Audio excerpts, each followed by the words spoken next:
Cabin mate 24 hours study hall and work space mobile app download చేసుకుని ఇప్పుడే మీ cabin book చేసుకోండి. పహల్గాం ఉగ్రదాడి తర్వాత భారత ప్రభుత్వం యాక్షన్ మొదలుపెట్టింది. దానిలో భాగంగా ఇండియాలో ఉన్నటువంటి పాకిస్తానీలందరినీ కూడా తిరిగి వారి దేశానికి పంపించేటువంటి ప్రయత్నం చేస్తుంది. దీనిలో భాగంగా ఏ వీసాల వాళ్ళు ఇక్కడికి రావడం జరిగింది, ఎంతకాలం నుంచి ఇక్కడ ఉండడం జరిగింది, దీనికి సంబంధించి ఆరా తీస్తున్నారు అధికారులు.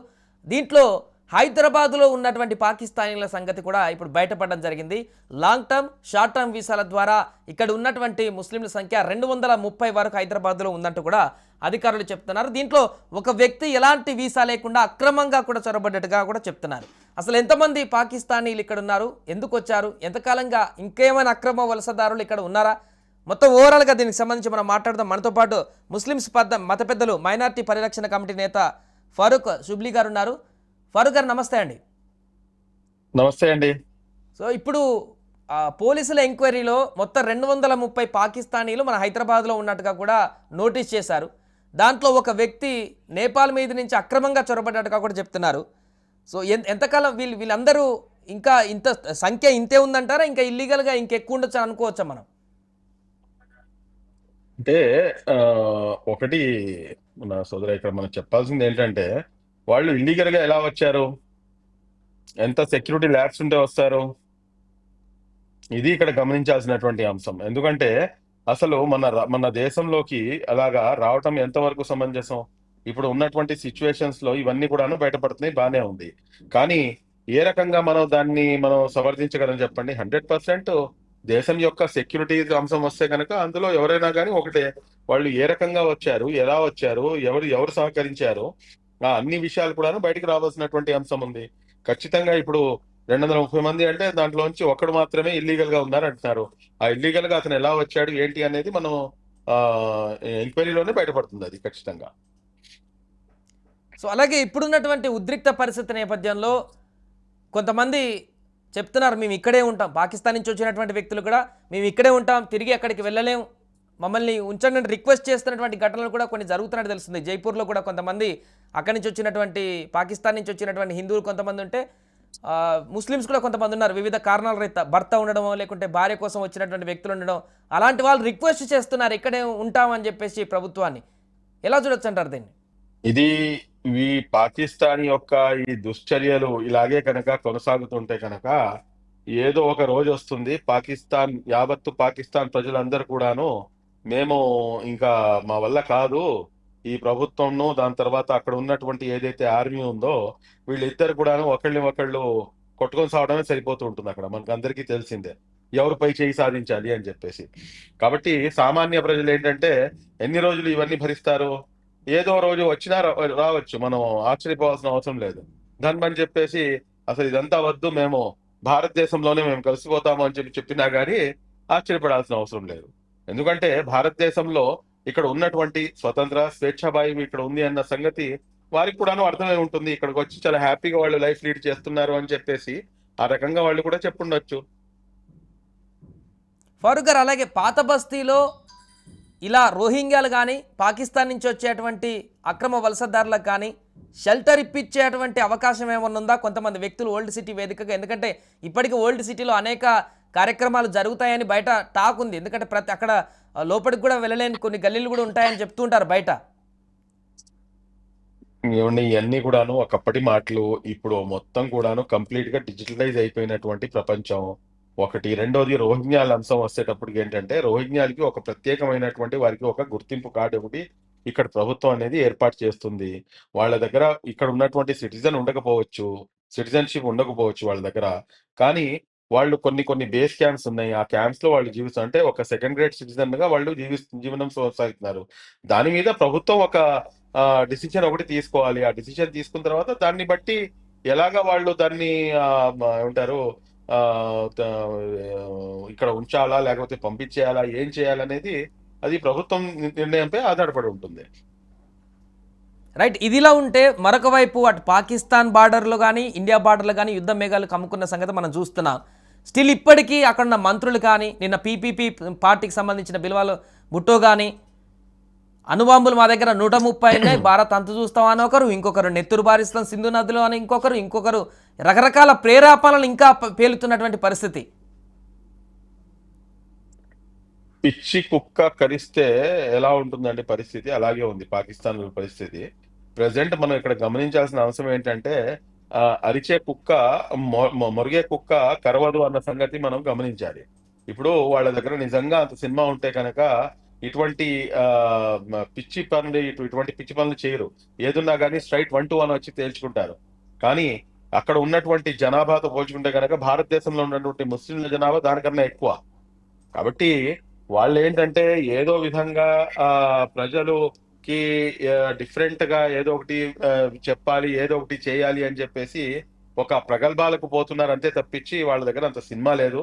వాళ్ళు చేసినటువంటి పన్నాగం ఏంటంటే ఏదో విధంగా ముస్లిం సమాజాన్ని విడదీయాలి, ముస్లిం సమాజం మరియు హిందూ సమాజం మధ్యలో ఒక అగాధాన్ని సృష్టించి ఒక మైండ్ గేమ్ ఆడాలి అన్న దాంట్లో పాకిస్తాన్ పూర్తిగా ఆ దిశగా అడుగులు వేస్తుంది అంతే తప్పించి మాతో భారతదేశంతో ఫైట్ చేసేంత సినిమా అయితే పాకిస్తాన్ కి లేదు అన్న సంగతి గతంలో కూడా ప్రూవ్ అయింది. ఇప్పుడు ఉన్న పరిస్థితిలో కూడాను అదే జరుగుతుంది. ఇప్పుడు మన భారతదేశం యొక్క స్ట్రెంగ్త్ ఏంటి అనేది ప్రపంచ దేశాలన్నిటికీ కూడా తెలుసు. కాబట్టి పాకిస్తాన్ ఏంటంటే ఏదో విధంగా జస్ట్ ఒక నర్మగర్భంగా వాళ్ళు ఇటువంటి డైలాగ్స్ వేస్తూ సమయాన్ని గడుపుతూ వెళ్తున్నారు అంతే తప్పించి దే కాంట్ డూ ఎనీథింగ్.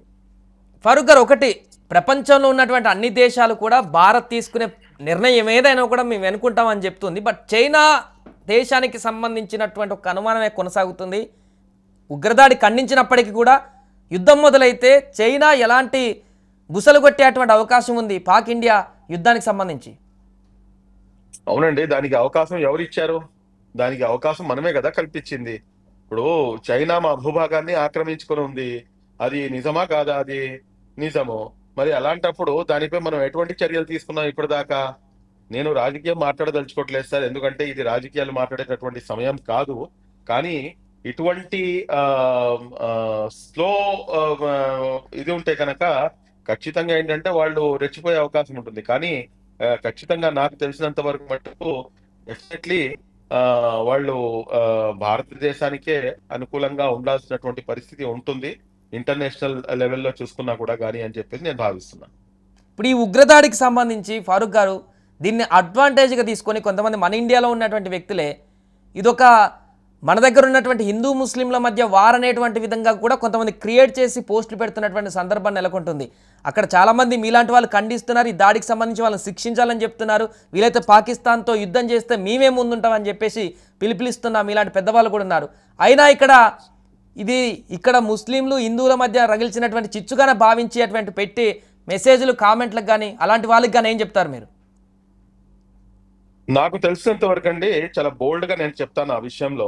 ఏదైతే ఈ పాకిస్తాన్ ఉగ్రవాదులకి వీళ్ళు ఏమన్నా స్లీపర్ సెల్స్ గా పనిచేస్తున్నారా అని చెప్పేసి అనుమానం నాకు. ఎందుకంటే పాకిస్తాన్ ఇటువంటి దుశ్చర్య చేయడానికి గల కారణం ఏమిటి? ఒకటే కారణం. ఆ కారణం ఏంటంటే ఏదో విధంగా ఇక్కడ హిందూ ముస్లింల మధ్య ఒక అగాధం అనేది ఏర్పాటు చేయాలి, లేకపోతే ఆ అగాధాన్ని సృష్టించి తద్వారా లబ్ధి చెందాలి అనేది వారి యొక్క కుట్ర కోణము. ఈ రోజు భారతదేశంలో అందరం కూడాను కుల మతాలకు అతీతంగా, విధంగా పార్టీలకు అతీతంగా, అదే విధంగా మాకు ఉన్నటువంటి భిన్నాభిప్రాయాలకు అతీతంగా వీఆర్ ఇండియన్స్ అన్న నినాదంతో మనం ముందుకు నుంచోవాల్సినటువంటి అవసరం ఉంది. ఈ రోజున అవన్నీ కూడా వదిలివేసి ఇదంతా ఏదో ముస్లింలే చేస్తున్నారు, పాకిస్తాన్ లో చేసినటువంటి ముస్లిం ఎవడో ఏదో అక్కడ చేసినటువంటి పనికి భారతదేశంలో ఉన్నటువంటి ముస్లింలకి మీరు ఆపాదిస్తే అది ఎంతవరకు సమంజసం? ఈ రోజున మీరు ఎవరైతే ఈ ఉగ్రదాడిలో ప్రాణాలు కోల్పోయారో 26 మంది, వారు సైతం కూడాను ముందుకు వచ్చి వాళ్ళు మాట్లాడుతున్నటువంటి అంశం ఏంటంటే వాళ్ళైతే మతం ఆడికి మమ్మల్ని చంపారు, కానీ అక్కడ ఉన్నటువంటి ముస్లింలు ఎవరైతే ఉన్నారో వారు పూర్తిగా మాకు సహకరించారు. మేము వెళ్తుంటే మమ్మల్ని హత్తుకొని ఏడ్చారు, మమ్మల్ని చేతులు జోడించి ప్రాధేయపడ్డారు. మేము అలాంటి వాళ్ళం కాదండి, మమ్మల్ని ఆ దృష్టిలో చూడమాకండి అని చెప్పేసి. అంతేకాకుండా మీరు చూసుకుంటే కనుక బీజేపీ లీడర్ ఏది మన ఛత్తీస్గఢ్కి చెందినటువంటి బీజేపీ లీడర్, అతను పెట్టినటువంటి పోస్టింగ్ ఏంటి, అతని భార్య పెట్టినటువంటి పోస్టింగ్ ఏంటి, చాలా స్పష్టంగా కళ్ళ ముందు కనిపిస్తుంది. ఇవన్నీ కూడా వదిలివేసి ఈ రోజు ఈ రకంగా వీళ్ళు మాట్లాడుతున్నారంటే కనుక దీని వెనకాల ఎటువంటి కుట్ర దాగి ఉంది అనేది కూడాను మనం గమనించాల్సినటువంటి అవసరం ఉంది. ఇక్కడ మీరు చూసుకుంటే కనుక నజాకత్, ఇతని పేరు నజాకత్ అండి. ఎవరు ఇతను? ఒక గైడ్ గా పనిచేశాడు, 11 మంది ప్రాణాలను కాపాడాడు. ఈ నజాకత్ చేసినటువంటి పనికి బీజేపీ లీడర్ కి అతనికి 3 సంవత్సరాలు పిల్లోడు. ఆ వీడియో కూడాను వైరల్ అవుతుంది. ఆ వీడియో కూడా నేను మీకు షేర్ చేస్తాను. ఆ చిన్న పిల్లవాడు నజాకత్ నజాకత్ అని చెప్పేసి వచ్చి రాని మాటలతో అతను మాట్లాడుతుంటే, ఆ బీజేపీ లీడర్ అయినటువంటి అతను, ఆ 30-35 సంవత్సరాలు ఉంటాయి ఆయనకి, అతను చెప్తున్నటువంటి మాట ఏంటంటే, నజాకత్ అని చెప్పి పిలవకూడదన్న, నజాకత్ చాచా అని చెప్పి పిలు, బాబాయ్ అని చెప్పి పిలు నువ్వు అని చెప్పేసి హితబోధ చేస్తుంటాడు. ఆ వీడియోలో స్పష్టంగా కనిపిస్తుంది. ఇక్కడికి వాళ్ళు తిరిగి వచ్చేసిన తర్వాత వాళ్ళు పెట్టినటువంటి పోస్టింగ్ చాలా స్పష్టంగా ఉంది. ఈ రోజున మన అన్ని సోషల్ మీడియా బీజేపీ, లిటరల్లీ బీజేపీకి వాళ్ళు ఉన్నటువంటి నాయకులు వాళ్ళు మాట్లాడుతున్నటువంటి మాట ఏమిటి? మా జీవితాలు మొత్తం కూడా మీకు రుణపడిపోయినాయి అని చెప్పేసి. ఆర్టికల్ 370 తీసివేసిన ఒకటి ఫారూక్ గారు, ఇప్పుడు నిన్న రీసెంట్గా పాక్ ప్రధాని షహబాజ్ అంతర్జాతీయ విచారణ కమిటీ ఏదైనా ఇస్తే దాన్ని కోఆపరేట్ చేయడానికి సిద్ధంగా ఉన్నాం. అలాగే అటు టీఆర్ఎఫ్ అనేటువంటి సంస్థ కూడా మొదట మేమే ఈ దాడులు పాల్పడ్డాం అని చెప్పి ఇప్పుడు మళ్ళీ వెనకడుగు వేస్తున్నటువంటి సందర్భం, యూటర్ను తీసుకున్నటువంటి సందర్భాలు ఈ 2 అంశాలను చూస్తున్నాం. అంటే ఈ జరుగుతున్న పరిణామాలు, అంతర్జాతీయ స్థాయిలో వస్తున్న ఒత్తిడులు, భారత ఆర్మీ సిద్ధమైనటువంటి సన్నద్ధత, ఇవన్నీ చూసి భయం పుట్టుకుందని చెప్పుకోవచ్చా వాళ్ళకి? ఎనీ డౌట్ అండి? 100%. ఎందుకంటే వాళ్ళ యొక్క పరిస్థితి, వాళ్ళు ఎక్స్ప్లెనేషన్ ఇచ్చుకునే పరిస్థితిలోకి దిగజారిపోయారు. కాబట్టి దీన్నైతే మనం క్షమించకూడదండి.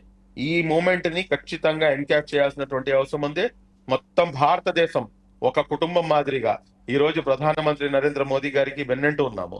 మాకు అనేకమైనటువంటి ఏమంటారు డిఫరెన్స్ ఆఫ్ ఒపీనియన్స్ ఉండవచ్చు, కానీ ఈ అంశంలో వచ్చేటప్పటికి కంప్లీట్ గా భారతదేశంలో ఉన్నటువంటి 140 కోట్ల మంది ప్రజలందరూ కూడాను ఒక తాటి మీదకి వచ్చి నరేంద్ర మోదీ గారికి బాసటగా ఉంటారు.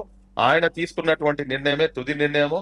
ఖచ్చితంగా పాకిస్తాన్ కి ఒక మంచి గుణపాఠం నేర్పించాల్సినటువంటి అవసరం ఎంతైనా ఉంది.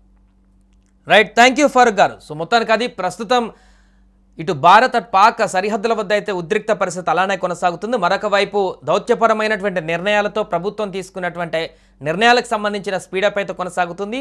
పాకిస్తానీలు ఎవరైతే ఇండియాలో ఇంకా ఉన్నారో, డెడ్ లైన్ దాటిపోతున్నా కూడా ఉన్నటువంటి వారందరినీ కూడా ఏరిపారేసేటువంటి దిశగా అధికారులు సెర్చ్ ఆపరేషన్లు కొనసాగిస్తున్నారు. అంటే ఇన్ టైంలో వెళ్లాల్సిన వాళ్ళు ఇంకా వెళ్లకుండా ఎవరున్నారు, లేకుంటే లీగల్గా రానటువంటి వాళ్ళు ఇంకెవరున్నారు, అక్రమంగా చొరబడ్డ వాళ్ళు, వారందరినీ కూడా అన్వేషిస్తున్నారు. అన్ని స్టేట్లలో కూడా ఇదే రకమైనటువంటి పరిస్థితి కొనసాగుతుంది.